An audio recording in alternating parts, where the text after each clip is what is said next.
बिस्मिल्लाहिर्रहमानिर्रहीम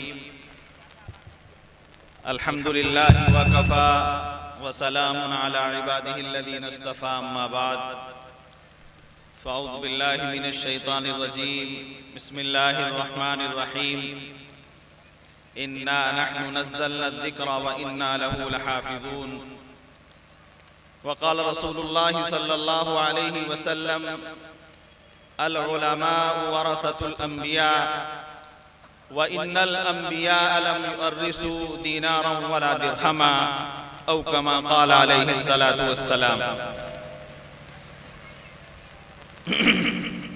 हाज़िरीन मजलिस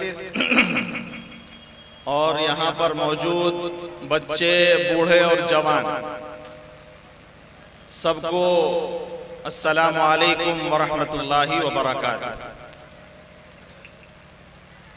सदरे जलसा जनाब कारी इम्तियाज़ अहमद साहब मद्दज़िल्लहुल आली तशरीफ़ फरमा हैं और उनके साथ साथ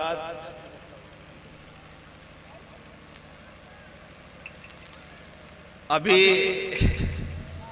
ये एक लम्हे फिक्रिया भी है। अभी तक टाइम की कोई बाउंडिंग नहीं थी। शोरा ने खूब जोरदार पढ़ा और जितना वक्त उनको चाहा वो पढ़ते रहे, लेकिन जब सही बात सुनने की बात आई तो उनको टाइम में बाउंड कर दिया गया। ये भी एक जो है नाइंसाफी है जिसे मैं कहूँगा, क्योंकि हम लोग तो बहुत देर से बैठे हुए और ये चाह रहे थे कि किस वक्त जो है मजमा हो। आधा मजमा छट गया है, तो बहरहाल नाज़िमे जलसा हैं, इन्होंने भी अच्छे खासे वक्त लिया है खूब माशाअल्लाह से, तो इनकी बात मानना मेरे ऊपर लाजिम और ज़रूरी है। खैर, असल मैंने जो कुरान करीम की आयत पढ़ी है उसका माना और मफ़हूम जो है वो ये है कि अल्लाह तबारक व तआला फरमाता है कुरान करीम के अंदर कि हमने कुरान को नाजिल फरमाया है और हम उसकी हिफाजत करने वाले हैं। समझ रहे ना मेरी बात? देखिए, ये जो शमा यहाँ पर रोशन है, जो आज आपका स्टेज सजा हुआ है और इस पर उलमा और सुलहा दिख रहे हैं, हुफ़ाज़े किराम दिख रहे हैं और सामने आप जो लोग बैठे हैं, ये इस आयत का मिस्दाक है। ये जो मजलिस सजाई गई है, ये क्यों सजाई गई है? ये उन हुफ़ाज़े किराम की दस्तारबंदी के लिए सजाई गई है जिन्होंने कुरान करीम को अपने सीने के अंदर क्या किया है? महफूज किया है और याद किया है। हमारे कारी अतीकुर रहमान साहब जो इस मदरसे के नाज़िम हैं और इनके वालिद मोहतरम ने ये मदरसा कायम किया, जहाँ तक मुझे मालूमात है, ये काफ़ी फ़आल हैं और तालिब इल्म के दौर में मदरसा आलिया इरफानिया में कारी अकील साहब के साथ थे ये।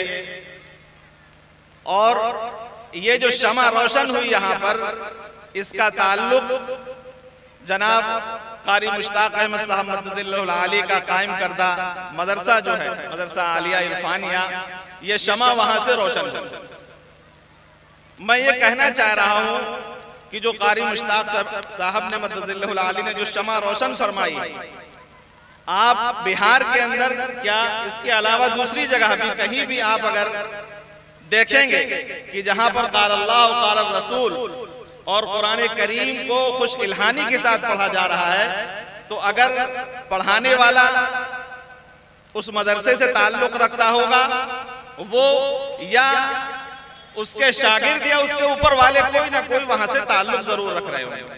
मैं जो कहने का मकसद है वो ये है कि जिस तरह से मदरसा आलिया इरफानिया से बहुत से तलबा पढ़कर निकलते हैं और आज पूरे बिहार के अंदर वो फैले हुए हैं और अपनी खिदमत को अंजाम दे रहे हैं, मैं आप लोगों से कहना चाहता हूँ, जितने भी लोग यहाँ पर मौजूद हैं, आप सब के सब कारी अतीकुर रहमान साहब का ताउन करेंगे। किस सिलसिले में? इस सिलसिले में कि हम भी इस तरह का इदारा कायम करेंगे कि यहाँ से भी एक जमाने में इतने तलबा और इतने हुफ़ाज़ किराम पैदा होने लगे जो पूरे बिहार के अंदर क़ाल अल्लाह और क़ाल रसूल की शमा को क्या करते हैं, रोशन करते हैं। भाई एक जमाना था जब कारी मुश्ताक साहब ने अपना मदरसा कायम किया, उस वक्त चंद तलबा थे, एक मस्जिद में शुरू किया और फिर धीरे धीरे वो शमा बढ़ती गई और फिर उन्होंने एक बड़ा सा मदरसा कायम किया और बहुत से तलबा वहां से निकलने लगे, जिसमें से आपके नाजिम साहब कारी अतीकुर रहमान साहब भी हुए। मेरे ख्याल से स्टेज पर जो है वो अक्सरियत जो है इरफानी होगी, आप पूछ ले किसी से, समझ रहे हैं? तो ये वो शमा है कि अगर आप हिम्मत करेंगे, आपके नौजवान, आपके बूढ़े, आपके बच्चे ये ताउन करें कि मदरसे में आए, दीनी तालीम हासिल करें। अभी मौलाना ने भी फरमाया कि हम पहले दुनिया को देखते हैं, दीन को नहीं देखते। कहते हैं बच्चा मेरा क्या है, वो क्या है, दुनियावी तालीम पढ़ रहा है और साथ में जो है वो क्या है, दीनी तालीम भी पढ़ रहा है। इसको पलटिए कि बच्चा मेरा दीनी तालीम पढ़ रहा है और उसके साथ साथ दुनियावी तालीम, तो सबसे पहले जो है वो आपको उसको दीन की तालीम देना है।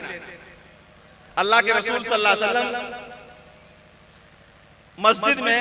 मस्जिद नबवी में तशरीफ लाए एक मर्तबा, तो आपने देखा कि सहाबा किराम के दो हल्के लगे हुए हैं। एक में कुछ लोग जो है वो जिक्र व अज़कार में मशगूल है, दुआओं में मशगूल है, नमाज में मशगूल है, और एक हल्का लगा हुआ था जिसमें लोग दीन की तालीम आपस में मुज़ाकरा कर रहे हैं, तालीम एक दूसरे को सिखा रहे हैं। अल्लाह के रसूल सल्लल्लाहु अलैहि वसल्लम फरमाया कि ये दोनों जमातें क्या हैं, बहुत बेहतर है, और ये जो काम कर रही हैं ये बहुत बेहतर काम कर रही है। लेकिन इसमें वो जमात जो तालीम का सिलसिला जारी किए हुए है, एक दूसरे को सिखा रही है, जो एक के पास इल्म है वो दूसरे को दे रही है और दूसरे के पास जो इल्म है वो तीसरे को दे रही है, ये जमात उस जमात से अफजल है जो जिक्र में मशगूल है, जो नमाज में मशगूल है, जो दुआ में मशगूल है। तो ये इस बात की अहमियत है कि तालीम की अहमियत हमारे अंदर पैदा होना चाहिए। और आपके मदरसे में माशाअल्लाह कारी साहब ने एक ऐसा शजर लगा दिया है, अब आपको उस शजर को क्या करना है, सींचना है, उसमें पानी डालना है और उसको सूखने नहीं देना है। माशाअल्लाह से आपके नौजवान भी मैंने देखा काफी जो है पुरजोश है और बड़े भी काफी पुरजोश है। जब बच्चे अभी पढ़ रहे थे तो इनामात से खूब नवाज रहे थे, इससे पता चला कि उनके अंदर जोश है, वलवला है, हिम्मत अफजाई करने का, ये बच्चों को प्रमोट करने का, बढ़ाने का एक बहुत अच्छा जरिया है। एक बच्चा पढ़ रहा है आकर स्टेज पर और किसी ने अगर उसको इनाम दे दिया, उसका दिल बढ़ जाता है। और अगर सूखे बैठे रहे ऐसे खाली, बच्चे आ रहे हैं पढ़ के जा रहे हैं, ये उनकी हिम्मत अफजाई अगर नहीं होगी तो उनकी नशोनुमा तेज नहीं होगी, तालीमी बेदारी पैदा नहीं होगी। इसलिए ये बहुत अच्छी चीज है मैंने जो यहाँ देखी कि बड़ों ने भी इनामात से नवाजा और नौजवान भी इधर बैठे थे। एक जियाउद्दीन नाम का लड़के का नाम लिया जा रहा था, एक ज़काउल्लाह का नाम लिया जा रहा था, ये कुछ औरतें भी थी माशाअल्लाह, औरतों की तरफ से भी क्या इनामात आ रहे हैं। तो ये बहुत अच्छी चीज है कि लड़कों को इसमें क्या किया जा रहा है, प्रमोट किया जा रहा है, उनको बढ़ाया जा रहा है। जब बच्चों के हाथ में देखिए पैसा एक ऐसी चीज है, जब हाथ में आती है तो क्या है, आदमी के अंदर लालच पैदा होगा। अब अगर उस लालच को दुनिया की तरफ लगाएंगे तो दुनिया की लालच पैदा होगी, और अगर उस लालच को हम दीन की तरफ लगा देंगे तो दीन की लालच पैदा हो जाएगी। अब हमने उससे कहा कि भाई देखो, वो खुद सोचेगा कि हमने यहाँ पर खड़े होकर एक नात पढ़ी या हमने खड़े होकर यहाँ पर कुरान की तिलावत करी, अब हमको इनाम में पैसे मिले। अब उसका दिल जो है इस कुरान की तिलावत की तरफ मजीद बढ़ेगा, उसका दिल चौड़ा होगा, समझ रहे हैं। इसलिए हिम्मत अफजाई करना हर मौके पर ये बहुत अच्छी चीज है। खैर, एक आखिरी बात, तकरीबन टाइम पूरा ही होने वाला होगा, आखिर बात कह के अपनी बात को खत्म करते हैं, क्योंकि उलमा की बहुत लंबी फहरिस्त है और बहुत से लोग हैं, दस्तारबंदी भी होना है। तो जो हुफ़ाज़े किराम हैं, जो यहाँ तालीम हासिल करने वाले हैं, इनका मर्तबा अल्लाह तबारक व तआला के नजदीक बहुत बड़ा है। ये आप इस बात को नहीं समझेंगे। हदीस पाक के अंदर आता है कि फरिश्ते जो होते हैं वो इन पढ़ने वालों के लिए क्या करते हैं, अपने परों को बिछा देते हैं। फरिश्ते जानते हैं ना, जो किसी को घास नहीं डालते। लेकिन अगर ये तालीम हासिल करने वाले, ये अल्लाह और अल्लाह के रसूल और कुरान करीम की तिलावत करने वाले हैं, इनके लिए अपने परों को बिछा देते हैं। तो क्या आप जो वालिदैन यहाँ बैठे हैं, जो माएँ इधर हैं, क्या ये नहीं चाहती हैं कि मेरा बच्चा भी किसी फरिश्ते के परों के नीचे आ जाए? और दूसरी हदीस में है, अल्लाह के रसूल ने फरमाया कि दुनिया व माफिहा के अंदर जो भी चीज है वो कुरान के पढ़ने वाले, तालीम के हासिल करने वाले के लिए दुआएं करती है। और आखिर में फरमाया कि समुंदर की जो मछलियां हैं वो भी उसके लिए दुआ करती हैं। ये कुरान बहुत बड़ी चीज है और ये बहुत बड़ी निस्बत है। एक तो ये कुरान पढ़ने वाले जो कुरान हासिल, तालीम हासिल कर रहे हैं, ये तो पढ़ ही रहे हैं। इनके साथ साथ वो लोग जो कुरान पढ़ चुके हैं, वो भी कुरान की तालीम को और कुरान की तिलावत को अपनी जिंदगी के अंदर क्या करें, लाएं। हदीस पाक के अंदर आता है कि जब कोई भी बंदा कुरान करीम की तिलावत को शुरू करता है तो फरिश्ते उसके चारों तरफ आकर उसको घेर लेते हैं। कोई उसके हाथों को चूमता है, कोई उसके माथे को चूमता है, कोई उसके जिस्म को चूमता है। और हदीस में यह भी आता है कि कोई फरिश्ते उसके होठों को भी चूमते हैं जो कुरान की तिलावत करते हैं। कितनी बड़ी बात, उसके होठ को चूमते हैं। क़िरात के एक बहुत बड़े कारी है जिनका नाम है इमाम आसिम रहमतुल्लाह अलैह। यहाँ कारी कुर्रा सब मौजूद हैं, उनको मालूम है। एक जमाने तक तो वो कुरान की तिलावत करते थे, उनके मुंह से खुशबू नहीं आती। मदीना मुनव्वरा के अंदर एक वक्त से उनके मुंह से खुशबू आना शुरू हो गई। उनके मुंह से, लड़कों को पढ़ाते थे, एक लंबा मजमा रहता था, तो तलबा पूछा करते थे, हजरत आप जब पढ़ाना शुरू करते हैं तो आपके मुंह से खुशबू आती है, आपके मुंह से क्या है, खुशबू आती है, क्या वजह है? तो टाल देते थे, अरे तुम लोगों को ऐसे ही लगता होगा कि मेरे मुंह से खुशबू आती है, वो इस बात को नहीं बताता। लड़कों ने, तलबा ने बहुत इसरार किया, पीछे पड़ गए कि नहीं हजरत आपको बताना पड़ेगा कि आपके मुंह से खुशबू एक बार दो बार की नहीं, हमेशा जब भी आप कुरान की तिलावत करते हैं आपके मुंह से खुशबू आती है और ऐसी मुअत्तर होती है जो पूरे मजमे को क्या कर लेती है, घेर लेती है।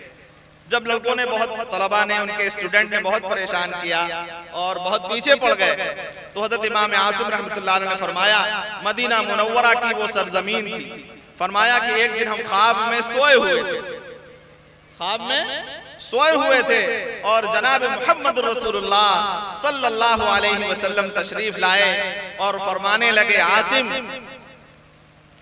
तुम मेरे मदीने में, मेरे शहर में बैठकर मेरे कुरान को पढ़ते हो और उसकी तिलावत करते हो और लोगों को सिखाते हो, मेरा दिल ये चाहता है कि मैं तुम्हारे होठों को चूम लूं। ये कौन फरमा रहा है? अल्लाह के रसूल सल्लल्लाहु अलैहि वसल्लम फरमा रहे हैं कि मेरा दिल चाहता है कि मैं तुम्हारे होठों को चूम लूं। आगे फरमाया कि तुम अपने होठों को करीब लाओ और फिर अल्लाह के रसूल सल्लल्लाहु अलैहि वसल्लम ने इमाम आसिम रहमतुल्लाह अलैह के होठों को बोसा दिया। फरमाते हैं कि उस दिन से, जिस दिन से अल्लाह के रसूल सल्लल्लाहु अलैहि वसल्लम ने मेरे होठ को बोसा दिया है, उस दिन से जिस वक्त भी जब हम कुरान की तिलावत शुरू करते हैं तो मेरे मुंह से क्या है, खुशबू आने लगी। ये कुरान का एजाज है। कहने का मकसद ये है, वक्त मेरा खत्म हो गया है, बातें बहुत सी हैं। जो हुफ्फाज हैं, आप हजरात भी अपने बच्चों को, एक बच्चा तो, अगर दो बच्चे हैं तो एक बच्चों को तो कुरान का हाफिज जरूर बनाएं। वो इसलिए कि वो आपकी दुनिया के लिए भी जामिन है और आखिरत के लिए भी जामिन है। आखिरत के लिए अभी मौलाना ने बताया कि मैदान महशर में अपने खानदान के 10 लोगों की तो बख्शिश करवाएगा, समझ रहे हैं, और उसके साथ साथ वालिदैन के साथ जो एजाज व इकराम होगा तो उसका तो कोई बात नहीं। हदीस पाक के अंदर आता है कि हाफिज के वालिदैन को सूरज की रोशन, जिस तरह सूरज रोशन होता है, उसकी रोशनी से ज्यादा रोशन ताज उनके वालिदैन को पहनाया जाए। समझ रहे हैं? तो जब ये मर्तबा है उनके वालिदैन का, तो क्या बात है। दुनिया एक मुख्तसर सी जिंदगी है, आदमी 60 साल 70 साल 80 साल 90 साल के बाद इस दुनिया से चला जाएगा, और जिस दुनिया में हमेशा हमें जिसको रहना है उसके लिए अगर तैयारी करके जाए, जिसका एक दिन क्या है 1000 साल के बराबर है, तो वो दुनिया ऐसी है जो खत्म होने वाली नहीं है। इसलिए अगर आप अपने बच्चों को मदरसे में दाखिल करेंगे, कारी साहब उनके लिए अच्छे असातिज़ा मुहैया करेंगे और उनको तालीम देंगे, वो हाफिज़ कुरान बनेंगे, वो आपके लिए जमानत होंगे दुनिया के अंदर भी और आखिरत भी। अल्लाह ताला हम सबको अमल की तौफीक अता फरमाए, और आप लोगों का ताउन इस मदरसे के लिए आपको हिम्मत दे कि आप इस मदरसे का ताउन फरमाएं। ताउन का मतलब हर एतबार से कि आप अपने बच्चों को भी यहाँ दाखिल करें, और अगर कोई कमी देखे माली एतबार से भी तो उसको भी पूरा करें। वाखिरु दावाना अल्हम्दुलिल्लाह।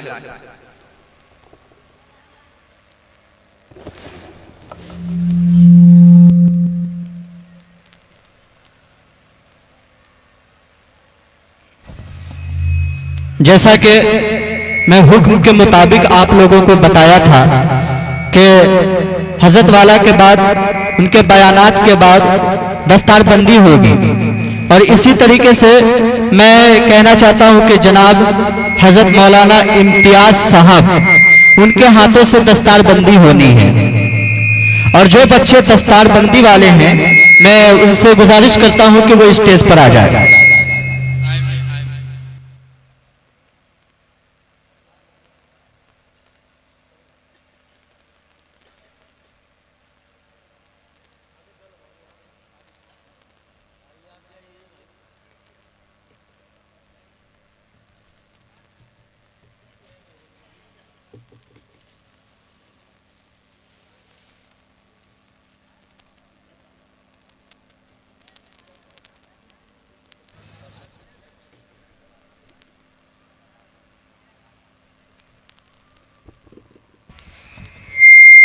अब मैं मजमे की तरफ देख रहा हूँ, कुर्सियाँ एकदम खाली खाली नजर आ रही है, और जो भी हज़रात और जिनको जिम्मेदारी दी गई है रजाकारी की, मैं उनसे गुजारिश करता हूँ कि वो यहाँ आए, और जो भी हज़रात खाना खाने गए हुए हैं, अगर खाना से फरागत हासिल हो गई हो तो मैं उनसे भी गुजारिश करता हूँ कि वो मजमे में तशरीफ लाए।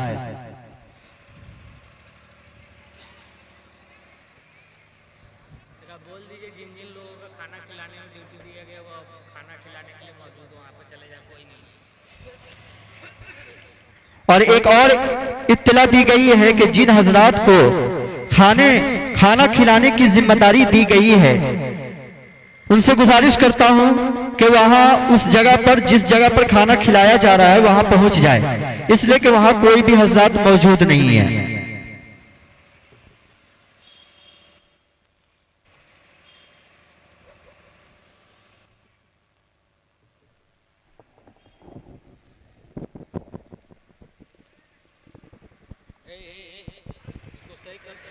माशाअल्लाह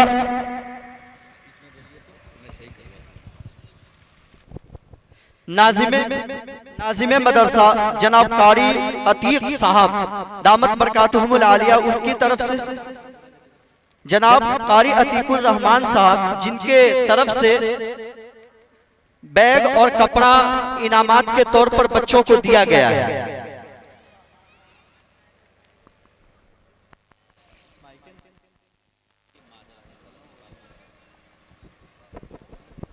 हेलो, और ये कहना चाहता हूं कि जो भी हज़रात इधर उधर टहल रहे हैं और जो हज़रात खाना से फरागत हासिल कर लिए हुए हैं, मैं उनसे अदबन गुजारिश करता हूं कि वो तशरीफ लाए, इसलिए कि इसके बाद जनाब शायर इस्लाम फैयाज फैजी नेपाली वो आपके अदालत में पेश होंगे और माशाअल्लाह दस्तारबंदी के हवाले से एक नज्म आपके दरमियान पेश करेंगे। तो उनके सुनने से पहले मैं ये गुजारिश करना चाहता हूं कि आप लोग यहाँ तशरीफ फरमा हो जाए, ताकि पूरे तवानाई के साथ और मतानत और संजीदगी के साथ उनके नज्म को समाप्त कर पाए।